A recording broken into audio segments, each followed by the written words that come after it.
Почитувани, добар ден. Гостин во ова неделно интервју на Радио Слободна Европа е потпредседателот на Социјалдемократскиот сојуз, господинот Гордан Ѓорѓиев.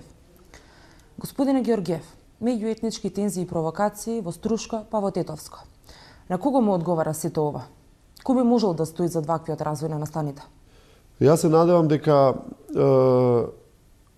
тензиите ќе се спласнат, ќе се смират, дека сите политички актери ќе бидат на нивото на висината на задачата, ако сакате да се смират тензиите, ќе покажат голема одговорност, ако сакате и храброст, да се лоцираат одговорните лица кои што ги прават овие инциденти.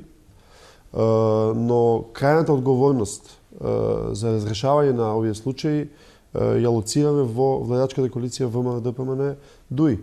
Мислам дека одговорноста нивна е многу голема и тие треба сега и веднаш да ги лоцираат одговорните, да ги казнат тие што ги направиле овие инциденти, за да може да се смири тензијата. Инаку е најлесно во ваква фрагилна мултиетничка демократија некој да долева бензин на огнот.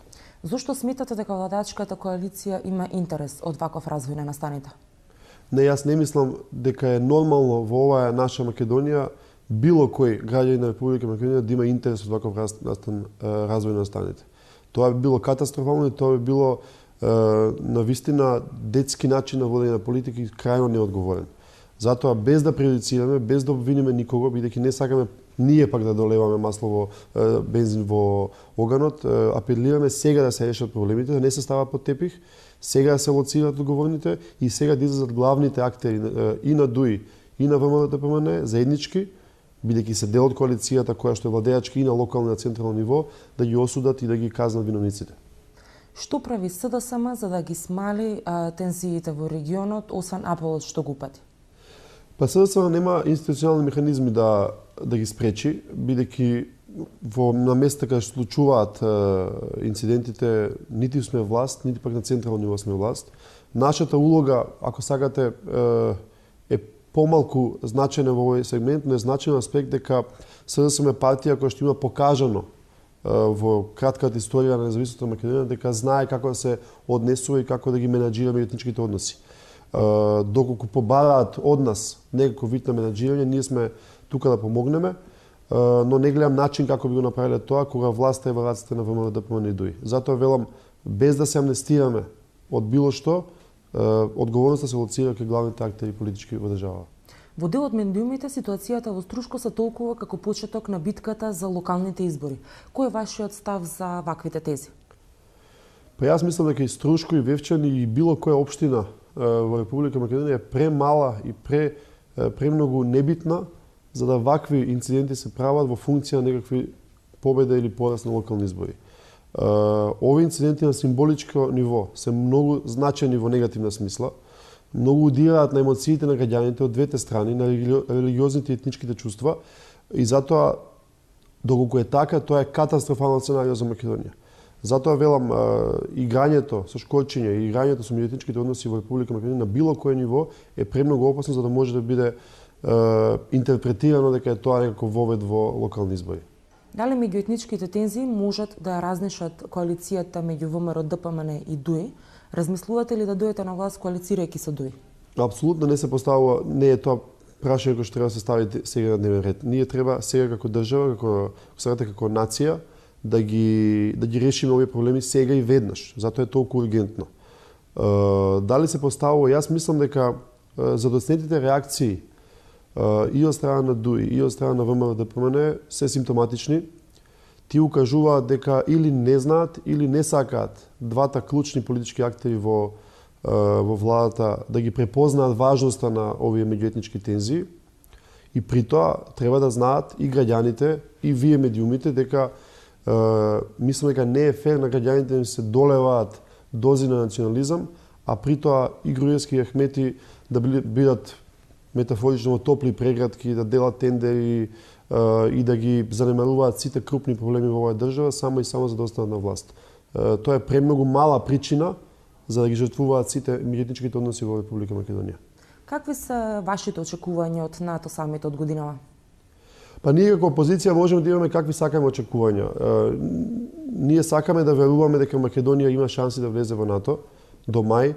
Но ако гледаме оној кој што е најповикан да каже какви се нашите очекувања или шанси, а тоа е премиерот Груевски, кој што сепак е премиер на сите граѓани на Република Македонија, кој што неодамна во интервју и потоа со изјави безмалку кажа дека не треба да очекуваме да влеземе во НАТО.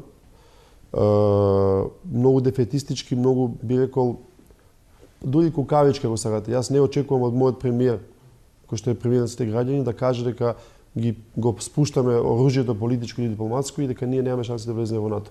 Особено бидејќи Македонија многу е тешко да се изнајде некаква алтернатива за Македонија надвор од НАТО и ЕУ.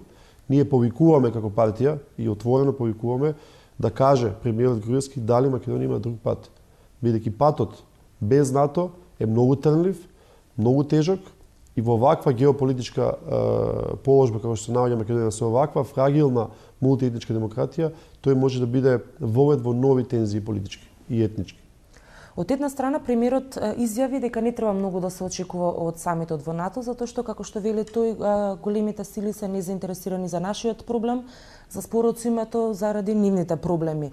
Од друга страна, преговарачот Јолевски и министерот Поповски најавија интензивно лобирање во Вашингтон. Како ги толкувате овие измешани сигнали? Па, тие измешани сигнали не се случајни, тие се намерно измешани. И тоа го прави власта во последните 6 години, да нема никакви дилеми. И околу нашите перспективи во Европска унија, и околу нашите перспективи во НАТО. Па ако сакате и на полето на решавање на проблемот со името, кој што очигледно дека е некаков клучен предизвик за нас за влегување во НАТО и ЕУ. Ако се сеќавате колку беше оцрнувана формулата БРМ и колку грди зборови, црни кампањи се фрлеа во СДСМ, да сега безмалку премиерот Груевски се крсти во таа привремена референца БРМ и моли да влезе Македонија под таа референца. Тоа е една политика на мимикрија, една политика на класично лажење на сопствениот народ, бидејќи сите знаеме дека Македонија нема да влезе во НАТО во мај. Сега да пуштате вие емисари од типот на амбасадорот Јолевски или министерот Поповски, а при тоа вие како премиер клучен во државата да велите дека нема шанси да влезе во НАТО, тоа е груба лага и груба манипулација со сопствениот народ. И давање лажни надежи кои што на крај ќе пукнат како мејот од сапуница. Во една телевизиска емисија изјавивте фигуративно дека сте во фаза на пипкање со Демократската партија на албанците. Па ако може фигуративно да се изразам јас, до каде е таа љубовна приказна? Тоа не се работи за љубовна приказна, тоа се политичко пипкање, ако сакате. И тоа не беше насочено кон Демократската партија на албанците, туку беше насочено кон сите опозициони сили во Република Македонија. Како што гледате, ситуацијата во Република Македонија се разжестува на некој начин. Политичката битка сакале некеле ќе се разгои до локалните избори, кога веќе имате изморен премиер кој што нема веќе здив да работи, кој што нема идеја и се сведува на корупција и тендерски сделки за мир во коалицијата, тогаш веќе знаете дека Република Македонија е на лош пат. Затоа ние мислиме дека една силна, тоа не може да биде коалиција, тоа може да биде некој лабав блок, каде што на една или две точки ќе се согласиме дека сме заедно. При тоа, имајќи ги почит сите разлики, а ги има прилично кои што ги имаме ние и со албанските опозициони партии, и со македонските други опозициони партии од десничарскиот блок или од центристичкиот блок. Веќе подолго време зборувате за отвореност кон можноста за се опфатна и се широка опозицијска коалиција. Но тоа нема ни трага ни глас, освен оној договор за соработка со Руфи Османи. Зошто? Па нема таков договор ни со Руфи Османи. Јас разбирам дека можеби медиумите се нестрпливи за такво нешто. При тоа не велам дека тоа ќе дојде нужно. И тоа не доаѓа брзо. Имаме ние година дена пред локални избори, каде што се уште разговараме, се уште ги вагаме работите аргументи така натаму. И јас не мислам дека тоа треба да биде некој голем бум, туку тоа треба да биде едно спонтано здружување на опозиционите сили. При тоа не мислам само на политичките партии. И затоа ние ќе бараме и од самите граѓани на граѓански блок, ако сакате од невладините организации, интелектуалците, професорите на универзитет, мислам дека тие имаат многу голема одговорност, како и медиумите, да ги покажат на вистински начин проблемите во Република Македонија и да можеме, ако сакате, заедно да победиме оваа власт. Ви благодарам за разговорот. Ви благодарам. А вие ако следевте неделното интервју на Радио Слободна Европа. Пријатно.